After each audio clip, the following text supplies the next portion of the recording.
Bien-aimés, shalom, shalom à vous. Absodie des réalités du mercredi 16 juillet 2025. Notre thème d'aujourd'hui est sur la mort remarquable de Jésus. Alléluia.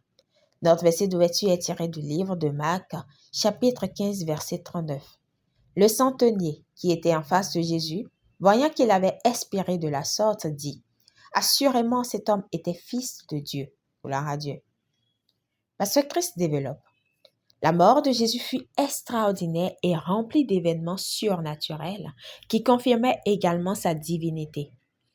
Après avoir été faussement accusé, arrêté et crucifié, Jésus pendait à la croix tandis que les souverains sacrificateurs, les scribes et les anciens se moquaient de lui. Matthieu 27, versets 42 à 43. Même les deux voleurs crucifiés à côté de lui se joignirent à la moquerie. Matthieu 27, verset 44, Marc 15, verset 32.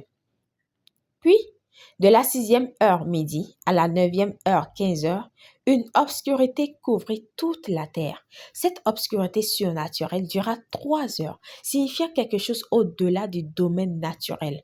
Vers la 9e heure, Jésus cria d'une voix forte, « Eli, Eli, lama sabachthani » ce qui signifie « Mon Dieu, pourquoi m'as-tu abandonné ?» Matthieu 27, verset 46. C'était le moment où les péchés du monde entier furent déposés sur Jésus. Le Père qui était trop saint pour regarder le péché, Habakkuk 1, verset 13, tourna le dos et Jésus, qui n'avait jamais été séparé du Père, cria dans l'angoisse. Cette séparation était la coupe dont Jésus avait prié dans le jardin de Gethsémane lorsqu'il dit « Mon Père, si cela est possible que cette coupe s'éloigne de moi. » Matthieu 26, verset 39. Ce n'était pas la mort qu'il redoutait, mais la séparation d'avec le Père, conséquence du fait qu'il était devenu péché pour l'humanité. La Bible dit, celui qui n'a point connu le péché, il a fait devenir péché pour nous, afin que nous devenions en lui justice de Dieu. 2 Corinthiens 5, verset 21. Puis, d'une voix forte, il dit, Père, je remets mon esprit entre tes mains. Luc 23, verset 46. Jésus ordonna sa propre mort. Il remit consciemment et délibérément son esprit entre les mains du Père.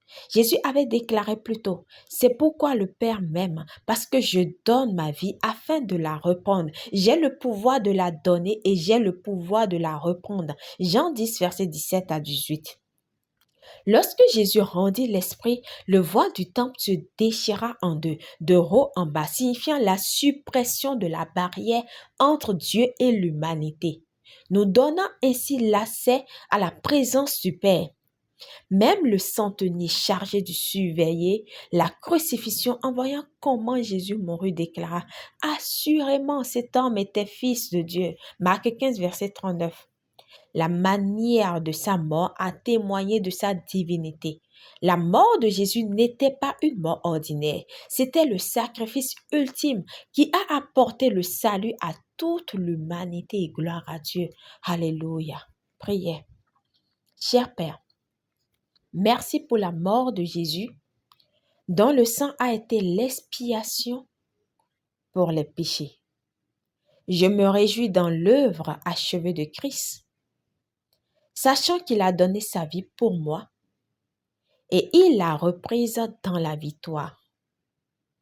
Je vis triomphalement, jouissant des bienfaits de son amour sacrificiel, maintenant et toujours. Au nom de Jésus, Amen. Pour une étude approfondie, nous lisons Jean 10, versets 17 à 18, Luc 23, versets 46 à 49, Matthieu 27, versets 50 à 54. Nous aimerions vous donner l'opportunité de pouvoir jouir de cette grâce, de ce que Jésus-Christ a fait pour vous. Il est mort sur la croix. Il a pris vos péchés sur la croix. Il a été séparé du Père à cause de vous, à cause de nous, à cause de tout un chacun de nous, à cause de l'humanité, afin que nous puissions recevoir la vie éternelle. Alors si tu crois qu'il est venu sur cette terre, qu'il est mort pour toi, qu'il a pris tous tes péchés, qu'il a été séparé du Père à cause de toi, confesse de ta bouche ce matin, aujourd'hui, accepte-le comme Seigneur Sauveur de ta vie, afin de pouvoir recevoir la vie éternelle, la vie qui surpasse toute chose. Gloire à Dieu. Alors faites cette prière de tout ton cœur et de manière à t'entendre. Alléluia. Prions.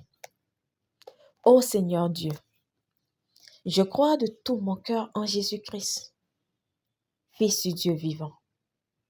Je crois qu'il est mort pour moi et que Dieu l'a ressuscité des morts.